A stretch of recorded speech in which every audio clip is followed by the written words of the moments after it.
Iran US Israel war की वजह से गोल्ड, ऑयल, क्रिप्टो सबका ग्लोबल रिएक्शन अभी तक बॉईल कर रहा है। अभी जो हो रहा है वो डेंजरस मजीद हो सकता है। इस वीक में गलत साइड पे होना पेनफुल होगा। आज मार्केट्स कॉशन मूड में एंटर कर रही है। ऑयल प्राइसेस स्पाइक है, सेव हेवन स्ट्रांग है और इक्विटीज प्रेशर में ओपन हो रही है। गोल्ड को लोग शील्ड की तरह ट्रीट कर रहे हैं। डिमांड एलिवेटेड है। क्रिप्टो का वीकेंड में हमें सेल ऑफ देखने को मिला, लेकिन फिर वॉलेटिलिटी रीबाउंड हुई। ट्रेडर्स हेज कर रहे हैं ऑयल और गोल्ड के कोरिलेशन के साथ क्रिप्टो के ऊपर। मिडिल ईस्ट की टेंशन, स्पेशली जो ईरान की रिटेलिएशन हेडलाइंस है, मार्केट में रिस्क प्रीमियम इंजेक्ट कर चुकी है।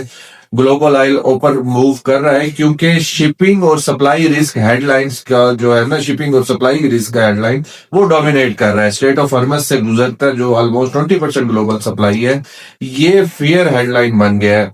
तो प्राइस का रिएक्शन यहाँ पे आना नेचुरल है, लेकिन यहाँ पे एक नाम समझना जरूरी है कि स्टेट फिजिकली बंद नहीं है, लेकिन इंश्योरर जो है ना वो रिस्क सरचार्ज कर रहे हैं। कुछ टैंकर्स अल्टरनेट रूट्स को चूज भी कर रहे हैं। मतलब सप्लाई जो है ना फुली ब्लॉक नहीं है। कॉन्फिडेंस जो है वो प्राइस हो रहा है, फियर प्राइस हो रहा है और मार्केट साइकोलॉजी जो है वो प्राइस को मूव कर रही है। उसके रीजन चाइना का भी बहुत बड़ा ऑयल यहाँ से जाता है और अगर इस तरह से ये फुली ब्लॉक होती है तो एक तो उनको जो प्रॉफिट या कमीशन आता है ईरान को वो भी रुक जाएगा, प्लस जिन जिनका ऑयल है वो बूट्स भी ईरान की सरजमीन पर आ जाएंगे। तो इस वजह से अभी स्टेट ऑफ हॉर्मस और ऑयल की प्राइस के बारे में कहना कुछ भी कबल वक्त होगा, लेकिन अभी 90 to 100 के करीब हम इसको मजीद देख सकते हैं ऑयल को।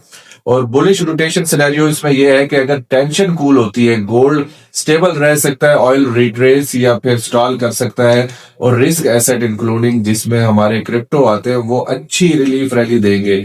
रिस्क ऑफ से रिस्क ऑन रोटेशन होगा और ये काफी फास्ट होगा। बेरिश एस्केलेशन सिनेरियो ये है कि अगर एस्केलेशन बढ़ता है तो शिपिंग हेजिटेशन परसिस्ट करती है, रिस्क हेडलाइंस अग्रेसिव हो जाएंगी, ऑयल ब्रेकआउट कंटिन्यू कर सकता है, 90 और 100 प्लस फोकस में आ सकता है, गोल्ड मजीद स्ट्रॉन्गर होगा और क्रिप्टो शॉर्ट टर्म में डीपर करेक्शन फेस कर सकता है, जिसके मैंने पहले भी आपको लेवल्स दिए हुए हैं। लिक्विडिटी रैपिड स्विंग दे सकती है, मोमेंटम ब्रूटल होगा। समरी सिंपल है, ये नॉइज वीक नहीं है, स्ट्रेटेजी वीक है, प्राइसेस जियोपॉलिटिकल पे रिएक्ट कर रही है, सिर्फ चार्ट्स पे नहीं चल रही। अब सवाल आपसे यहाँ पे है क्या ये टेम्परेरी फ्रीयर प्रीमियम है या जल्दी अनवाइंड हो जाएगा या सस्टेन रिप्राइसिंग होगी। जहां ऑयल और गोल्ड लीड कर रहे हैं और क्रिप्टो सिर्फ रिलीज बाउंस तक लिमिटेड रहेगी। तो स्मार्ट मनी कंफर्मेशन का वेट करती है। आप रिएक्टिव हो या स्ट्रेटेजी को मुझे बताएं।